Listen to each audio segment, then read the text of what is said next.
Guys আমরা ready হয়ে এই দেখো বেরোয় পড়েছি, যাচ্ছি এখন।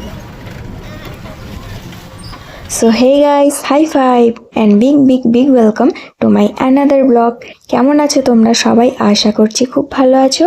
আমিও খুব ভালো আছি। আবারও চলে এলাম তোমাদের সাথে নতুন একটি গল্প নিয়ে। সো গাইস, আজকের লুকটা আমাকে কেমন লাগছে অবশ্যই আমাকে কমেন্ট করে জানিও।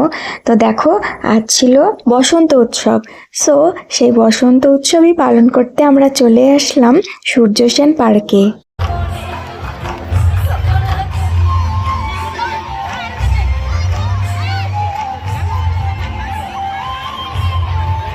আমার সব থেকে ফেভারিট উৎসবই হলো বসন্ত উৎসব।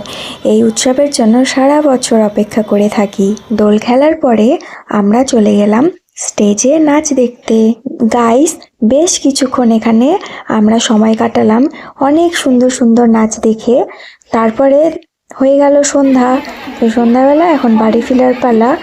যাই হোক, আমরা এখানে যেটুকু সময় কাটালাম ভীষণ সুন্দর মুহূর্ত ছিল। আর এই দেখো, বিবেক স্কুল থেকে সোজা এখানে চলে এসছে, তার রেডি হওয়ারও টাইম ছিল না। আর একবার গুলুগুলুকে দেখো, পুরো ভূত হয়ে বসে আছে, বেগুনি ভূত। আমরা একটু একটু করে গালে মেখেছি, আর পুরো ভূত সাজবো তো কাল, আজকে একদমই না।